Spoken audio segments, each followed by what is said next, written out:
I am Sandeep Khanna. I've been blessed to have 3 different careers.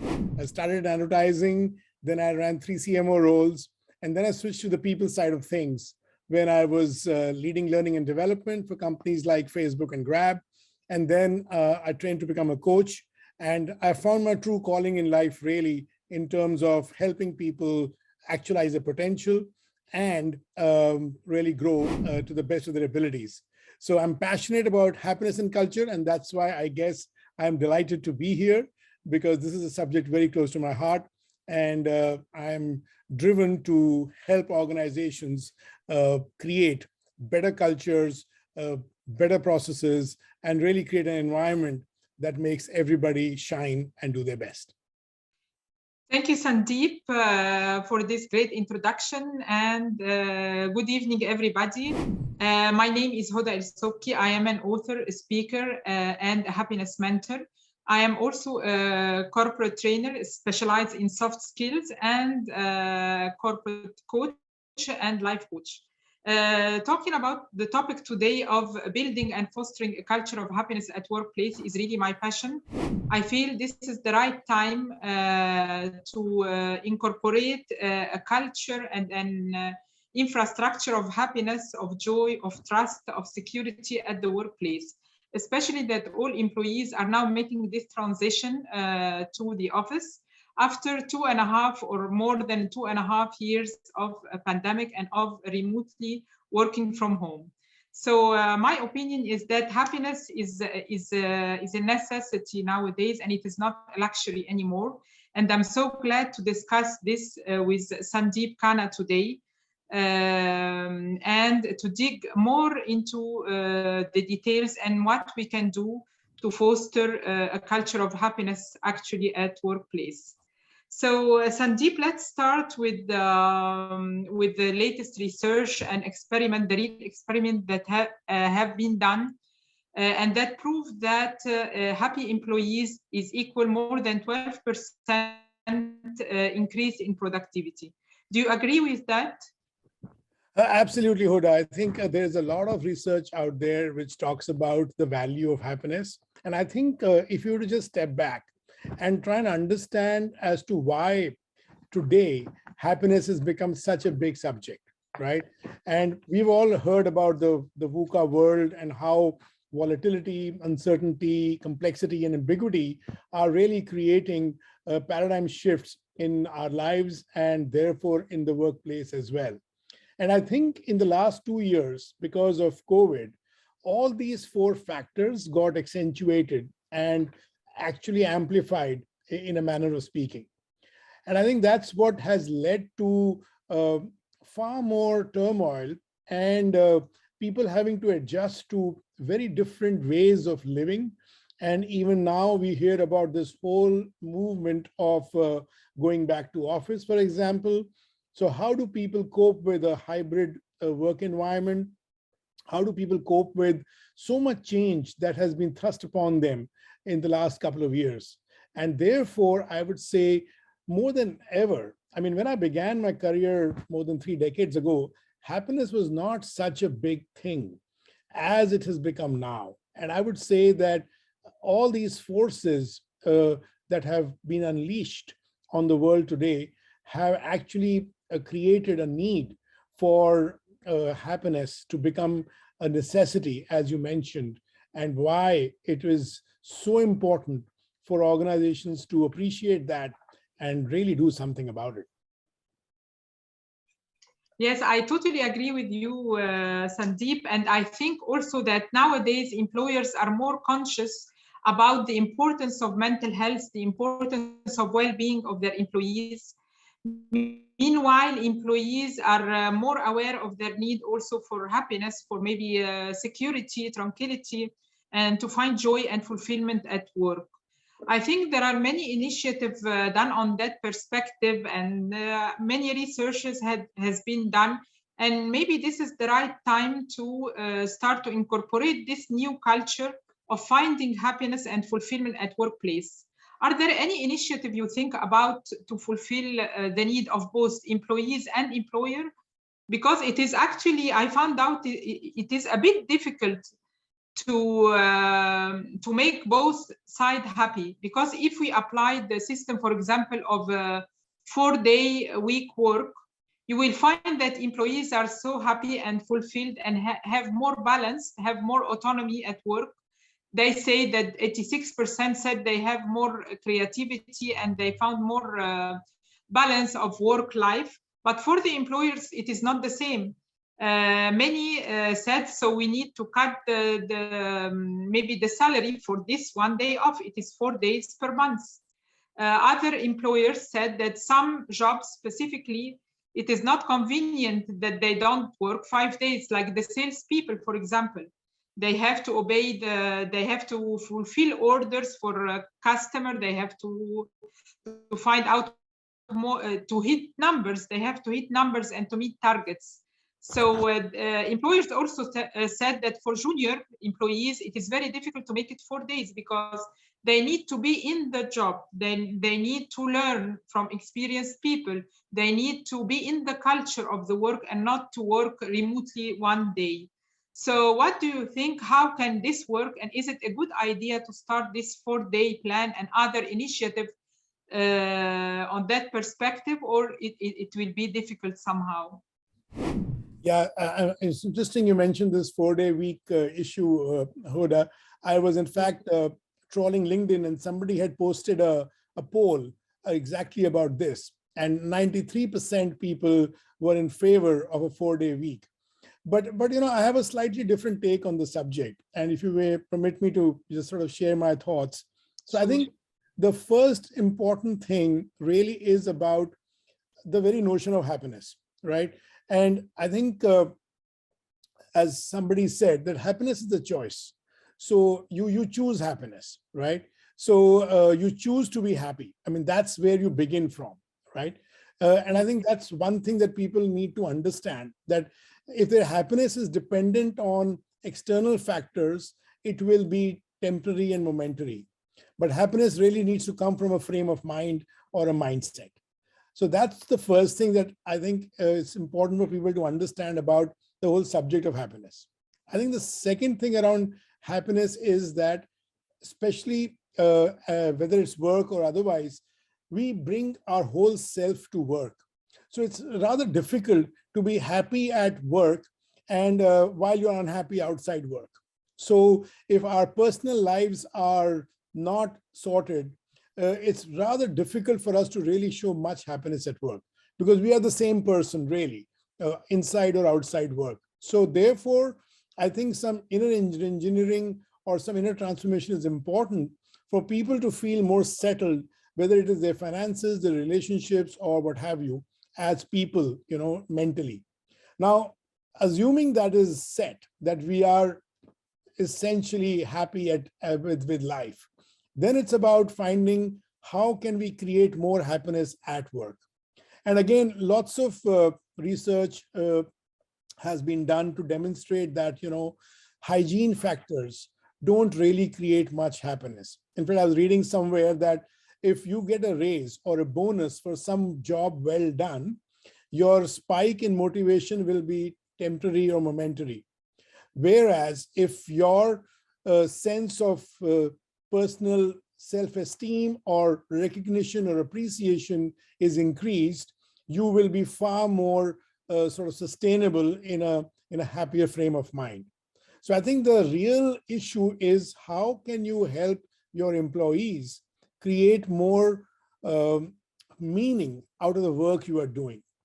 And that is where, in my last 2 or 3 companies that I've worked at, we tried a lot to find the connection between the company's mission or purpose and the individual's personal job, how that connected to that company's mission or purpose. Because that then allows people to create far more meaning in what they do. And I think that's the challenge that every leader in an organization faces. So certain businesses, certain functions are easy to connect with the customer-facing mission or purpose, but for certain other functions, it gets a bit harder to find that connect. And I think that's where leadership needs to really focus on, to help sort of create that sense of meaning or fulfillment out of the joy of work that they're doing. So sorry for the long answer, but I think the 4-day week issue, to my mind, is a very tactical issue. I mean, people don't mind working longer as long as they are able to find fulfillment in what they're doing. And the organization has to create rituals or interventions that allow people to renew and recharge periodically. And therefore, they are able to come back with a greater positive energy to contribute to the company's goals. Yeah, I like your answer, and it gave me the direction that maybe it should be the 4-day week work. I think this should be more of a personalized or customized according to functions. And I think you are the expert in building teams. So I think this needs kind of customization.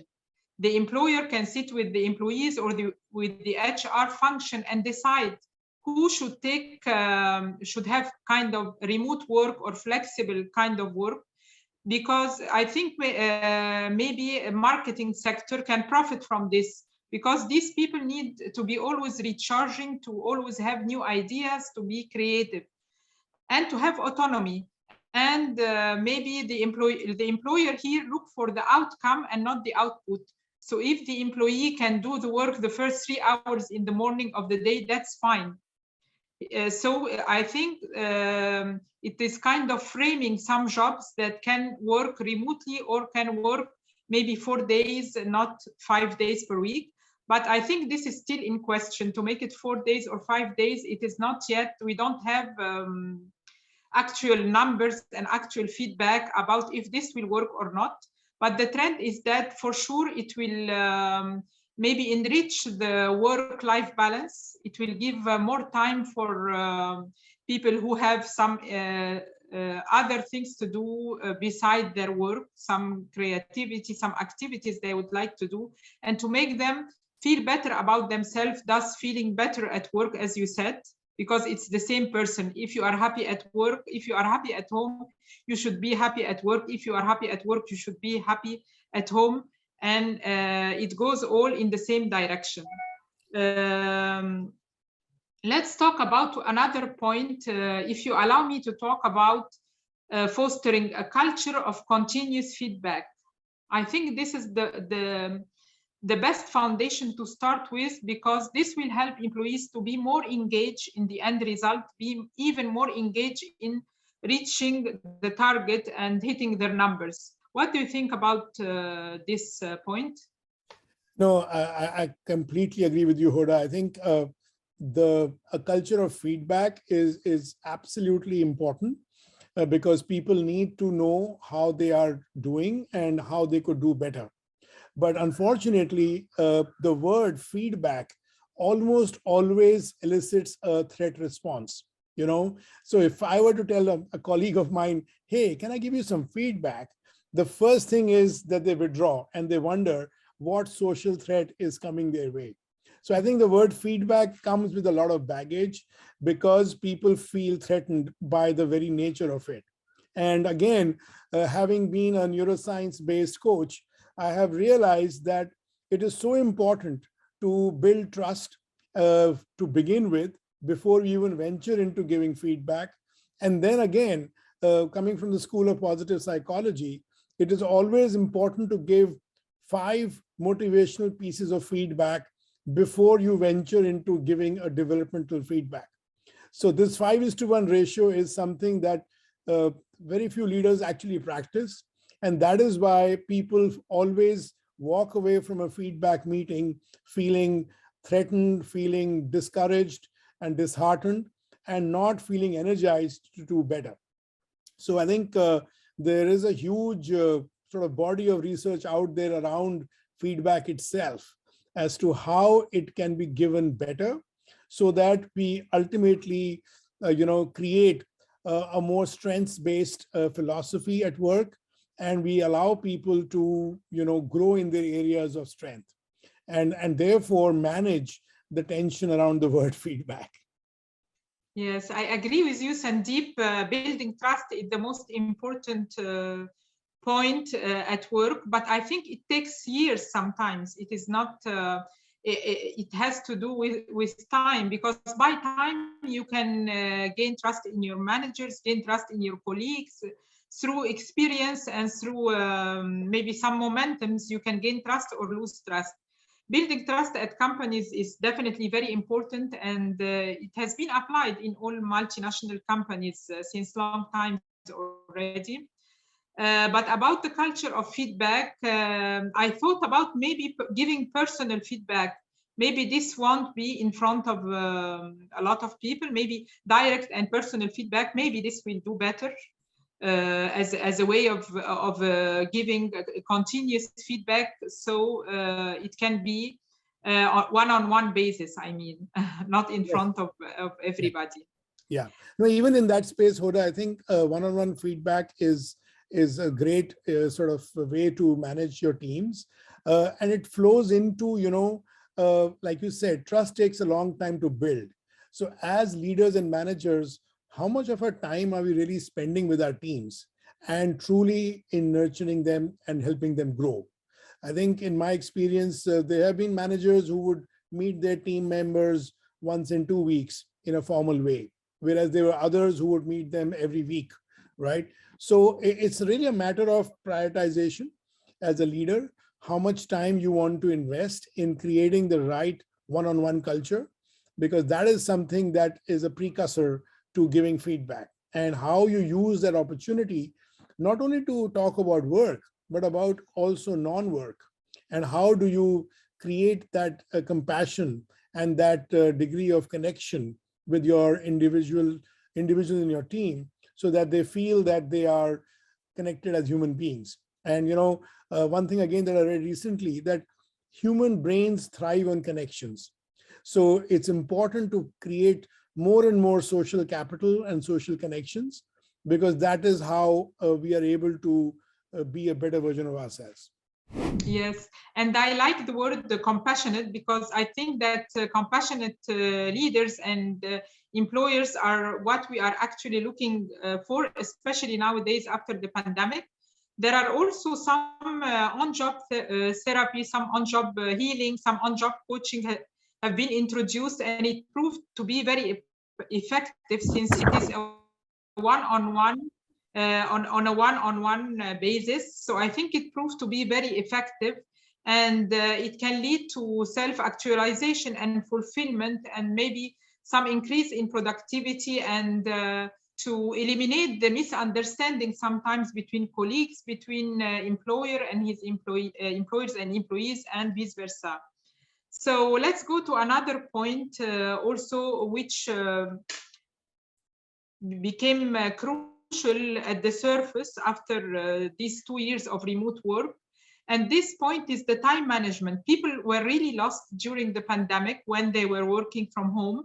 And many employees reported that they work even longer time than before, because they are available all day long through emails, through mobile phones, through WhatsApp, and they have to answer the call all day long. So I think most employees, they needed, and employers, kind of a time management training or time management course to adjust this imbalance between work and life. So what do you think of the importance of these courses of time management, whether it is an online, whether it is on office, and how they were developed? Maybe now we need the more advanced courses of time management and well-developed training tailored for the circumstances right now at workplace. No, you're so right. And I think time management flows in very well into the idea you shared some time back around work-life balance, or integration, as I call it. What's happened now is that, our lives have become fused, and it's very hard to separate work and life, especially when we are in a hybrid work scenario. And if you think about it, the 9 to 5 work time is a relic of the industrial age. When you ran factories and you ran pretty repetitive jobs, that is when the shift culture or the 9 to 5 culture took root. But as we have moved to a services culture, or a far more, creative sort of revolution in the workplace, I think it's also time for us to rethink how we manage our time. And it is all about taking the 24 hours that we have at our disposal and dividing that up between work and life. So it is not necessary that people should only work 9 to 5. They could work 9 to 1, take a 2-hour break, and then spend time with their kids, and then come back and work later in the evenings. All these permutations are now possible because the nature of work does not require you to function in that 8-hour time band. The 8 hours could be split across the day into multiple 2-hour sort of bursts. So I think it's important to recognize that, and then in that process, see how do you manage your time? Because there is a danger of being always on. And I think that is what also creates the stress and strain for a lot of people. So how do you encourage people to, put some guardrails around technology, and to some guardrails around when you're not available for work, because that is your personal time. So I think it also calls for a lot of collaboration and clarity in terms of how people should respect each other's boundaries. And having worked in global organizations, I realized that that becomes even harder when your remote teams are sitting in Europe or US and you are in Asia. How do you deal with that? And how do you ensure that everybody still gets some downtime? Because otherwise, like one of my ex-colleagues would say, she was always on because she was living in a geography where somebody or the other was always asking her for work, and because it was a global company. So I think it's important for leaders and managers to also recognize how to put guardrails and boundaries around time. Yes, and this also leads me to another important pointer in today's talk, and that is, I believe that the trend of the work is going toward entrepreneurial mindset, in the sense that maybe to make employees happy, maybe you have to give them this freedom, this latitude, and maybe more dynamic, because we are leading more dynamic lives nowadays. It is not static and it is not routine based like old days. So maybe the entrepreneurial mindset is a very good point to start with at work. If employees feel that they are responsible for their own work, they have all the creativity, they have the flexibility to work on their own way, and to hit, of course, number and to achieve target, but they have kind of autonomy, kind of they're totally responsible for their work.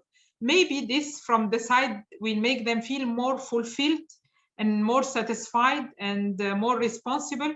And even some employees reported working on a 4-day basis. They reported that they worked very hard on the 4 days because they felt they have 1 day less, and they need to do their best so that employers are happy by their performance. So we need really to be very flexible nowadays and to think out of the box in terms of adjusting the new culture at workplace.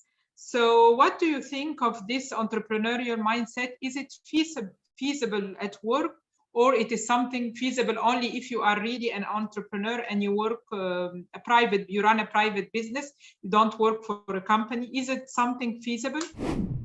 No, I love that idea, Hoda. And I think in one of my previous companies that I worked for, one of the lines we welcomed newcomers said, this is your company. So, that was the opening line they received when they started off onboarding on day one. And I think, so being entrepreneurial and having a sense of ownership is so critical today for people to, again, find that meaning at work that I spoke about some time back. But at the same time, I think it comes with certain, factors to consider. I think one is it should be ingrained into the company culture, because that is what will make people feel more empowered and responsible. And by that, what I mean is there should be adequate psychological safety so that people are able to take risks also. Entrepreneurship is about taking calculated risks, because otherwise you would not have entrepreneurs. They thrive on risk taking. At the same time, if you penalize people for taking risks, then they will not do that and they will play it safe. So how do you build a culture which is psychologically safe? And as one author said, how do you create fearless organizations so that you're able to help people take risks and then learn from the mistakes that they make? And therefore, you create a very high growth mindset in the organization as well. So I think these concepts also need to be put into place for that spirit of entrepreneurship to thrive, because otherwise it'll feel like a bit just disjointed. That's my view. Yes, I like your views, and I think we talked about many topics that needed to be maybe discussed further. We discussed growth mindset versus fixed mindset. We discussed the entrepreneurial mindset. We discussed some personalized or customized solution. We talked about building teams, about time management courses, about creativity, about increasing latitude, freedom, and about autonomy and fulfillment and responsibility at job. And these are all big titles. What I would like to ask you today is, do you have any happiness activities or happiness initiative or creativity, some infrastructure, I mean, culture to foster happiness at workplace? Do you have any ideas in mind, activity or initiative on that perspective, so that we can lead to a more happy environment for employees and for employer? And one point I forgot, I want to mention also, how about competition at work? Is it healthy? Is it unhealthy? Is it required nowadays, or on the contrary, we are trying to build trust, to make autonomy, to give an entrepreneurial mindset to the employees? So what do you think about that, Sandeep?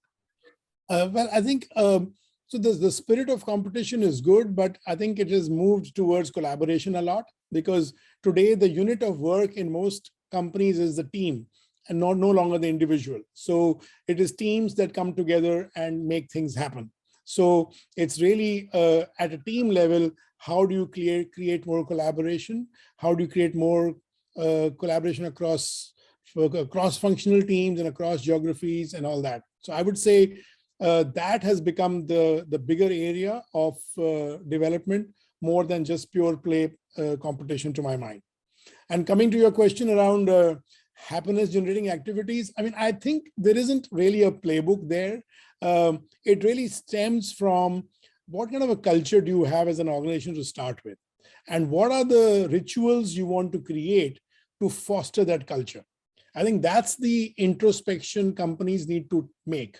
You know, what are they all about, and what they believe in from a value standpoint. Because if they believe in creating a value around,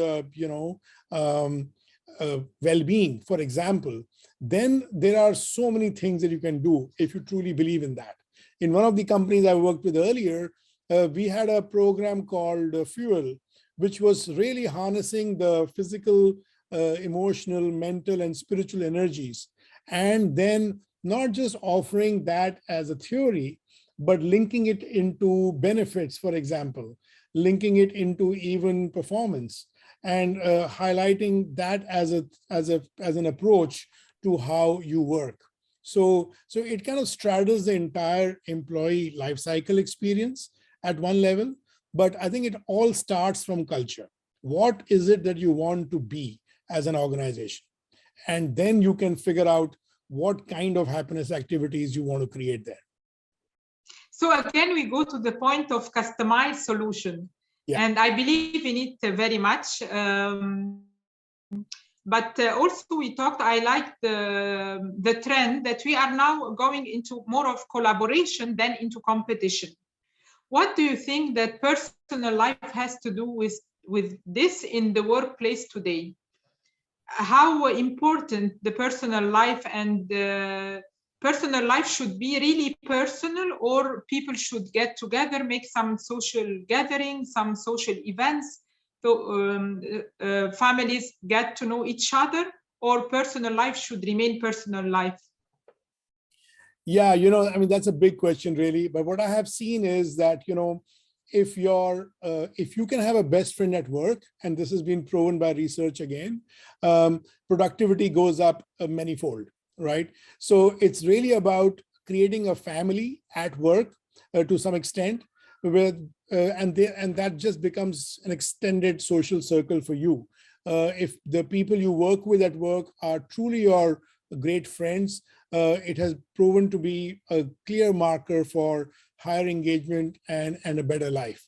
So I think, and I'm not saying that all your friends need to be at workplace, but I'm just saying that if you can find people at work who can become good friends, it ultimately creates better teams and a better productivity and performance at the end of the day. So it's really about trying to find that connection to some extent. We all have our personal lives and our personal friends, which is historical.